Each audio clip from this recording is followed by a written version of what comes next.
11টি পরামর্শ ইনশাআল্লাহ আমাদের কাজে আসবে। তার ভিতরে প্রথম হলো তওবা এবং ইস্তেগফার করা। কি করা ভাই? তওবা এবং ইস্তেগফার করা।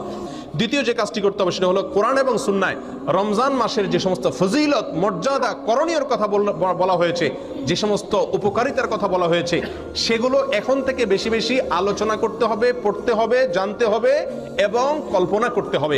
তৃতীয় যে কাজটি করতে হবে সেটি হলো ক্ষমা এবং সওয়াব লাভের জন্য, রমজান মাসে মাগফিরাত লাভের জন্য, অতিরিক্ত সওয়াব আল্লাহ সুবহানাহু ওয়া তাআলার কাছ থেকে সংগ্রহ করার জন্য এখন থেকে মানসিকভাবে দৃঢ় প্রতিজ্ঞা করতে হবে। 4 নম্বর যে প্রস্তুতিটা নিতে হবে প্রিয় বন্ধুগণ, সেটা হলো এই রমজানের আগে, গত বছর বা তার আগের জীবনের কোনো রমজানের রোজা যদি কাজা হয়ে থাকে, এই শাবান মাসের শেষ হতে না হতেই সেই রোজাগুলো আগে কি করতে হবে?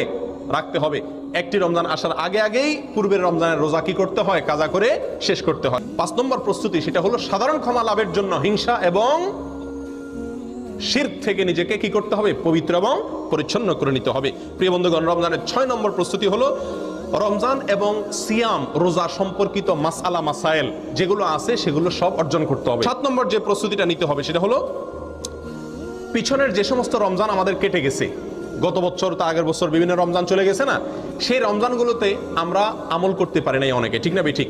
রমজানের পরে আফসোস করি। আফসোস করে লাভ নাই। আগে থেকে ভালো করে প্রস্তুতি না নিলে আপনার সময় চলে যাবে ঠিকই, আবার প্রত্যেক রমজানের পরে কি করবেন? আক্ষেপ করবেন, হায় আফসোস করবেন, কোনো লাভ নাই। এটা অযথা আফসোস করা। প্রস্তুতি 10 নম্বর প্রস্তুতি হবে শাবানের শেষ তারিখে, 29 তারিখে যার যার সাধ্য অনুযায়ী চাঁদ দেখার জন্য পশ্চিম আকাশে একটু অনুসন্ধান চালানো।